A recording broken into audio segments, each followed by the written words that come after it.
engines scream as 15,000 RPM is unleashed. Bang through the gears, 160 miles an hour before the first corner. The start of a Grand Prix puts tremendous strain on a Formula One car, and there's a long, hard race ahead. But what about the man behind the wheel? What kind of stresses is the driver subjected to? Well, the Benetton team have been carrying out research to answer that question.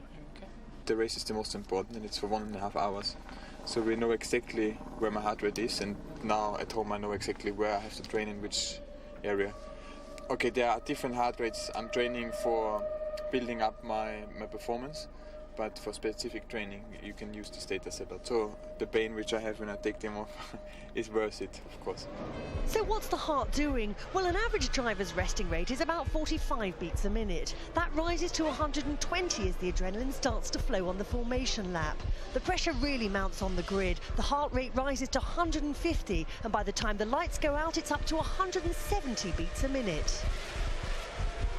Ambient temperatures and physical exertion are another element. As the race wears on, the heart rate increases to 180, and a challenging corner or a tricky overtaking manoeuvre can see it peak at 200 beats a minute. And there are other factors to take into account. On some tracks, the cars are braking from 195 down to 60 miles an hour in a matter of metres.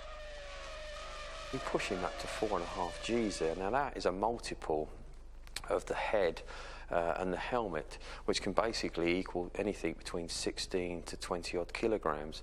And when you think about it, if you add up all the corners and multiply that by the 65, 70 laps, whatever it is, and the driver's got to deal with that on, you know, every lap. As well as that, there's this thing called the Valsalva manoeuvre, which is a point where the driver literally hold their breath. They actually go into the corner, fight the G-force. It's like lifting a load. When you lift a load, you have to hold your breath to lift the load. Well, that shuts the oxygen off from the brain. So when the harder they push, or the later they brake, and the harder they push out the corner, the more the G-force, so the more the fatiguing element on that point. So you multiply that by the thousands of over 1,000 corners they're going to be doing, and you can see how the driver will get inner stresses. Back at Benetton's High Performance Centre, the drivers are put through a rigorous training schedule to reproduce those stresses. A VO2 max machine analyses oxygen content, whilst a sophisticated biomechanical machine measures strength and resilience of the muscles. We look at the data and we sit down with them and say, right, this is the areas, key areas you need to work on.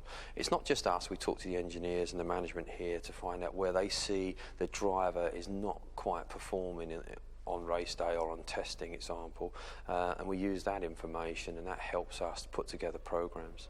The fitter the driver, the better he'll perform, physically and mentally. It takes more than just talent to drive a Formula One car.